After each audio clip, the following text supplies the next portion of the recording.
En el contexto de la cantidad de información de Fisher, ahora lo que vamos a hacer es considerar que el parámetro θ es un parámetro multidimensional y lo vamos a ilustrar con el caso bidimensional, que es suficiente porque en el caso de que sea finito dimensional la extensión es trivial. Entonces los elementos de la matriz de información en este caso van a ser la esperanza, y recuerda que la información está contenida en la log verosimilitud, es decir, la log verosimilitud de la variable del vector θ por la derivada respecto a j de la log verosimilitud.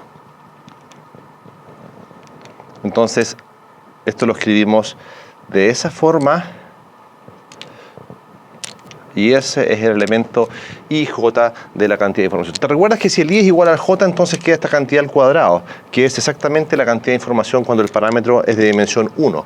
Entonces, podemos formar ahora la matriz de información de Fisher, ¿ya? De la variable x respecto al parámetro θ, considerando estas cantidades. Por ejemplo, va a quedar i sub 1, 1 de θ, i sub 1, 2 de θ, i sub 2, 1 de θ, i sub 2, 2 de θ.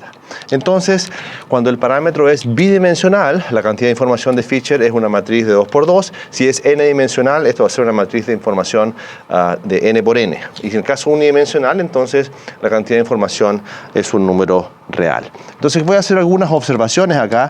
Por ejemplo, si tú tienes que la derivada, la derivada mixta, ¿ya?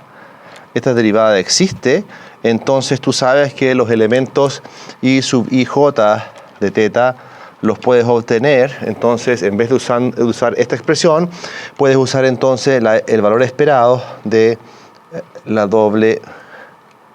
derivada mixta de la log verosimilitud.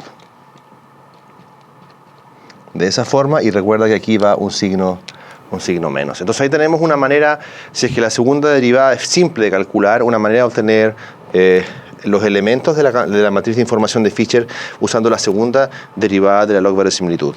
Esa es la primera cosa. La segunda cosa es que podemos obtener también, si tú tienes un vector aleatorio ahora respecto a θ, entonces eso lo puedes obtener como n veces de la cantidad de información respecto a x1. Entonces hay que diferenciar cuando tenemos un vector aleatorio con la dimensión del espacio paramétrico. En este caso la dimensión del espacio paramétrico es 2, en este caso la dimensión de los datos n, 2, y aquí tenemos la dimensión de la variable es una variable. Entonces te das cuenta que esta propiedad antes se tenía también cuando el espacio paramétrico era de dimensión 1, es decir, la cantidad de información de Fisher contenida en todo el vector respecto al parámetro θ es n veces la cantidad de información contenida en x1, por supuesto asumiendo que los elementos de acá son una muestra de tamaño n, es decir, son una muestra de variables i y d, independientes.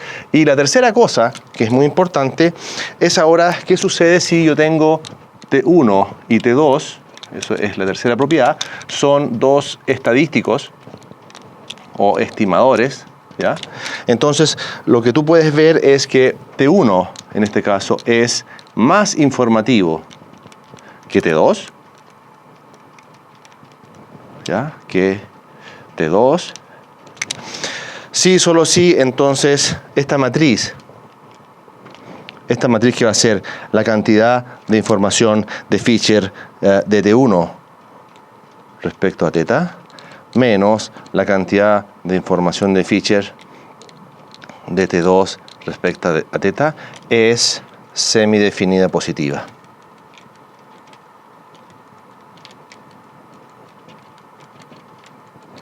Si esto fuera un escalar, eso significa que la cantidad de información contenida en T1 es más informativo que T2 y la cantidad de información contenida en T1 menos T2 es mayor o igual que 0. ¿Te das cuenta si esto es un escalar? Pero si esta es una matriz, entonces la manera de comparar dos matrices es que las restas y ves si esa matriz resultante es definida positiva. En este caso, T1 tiene más información que T2.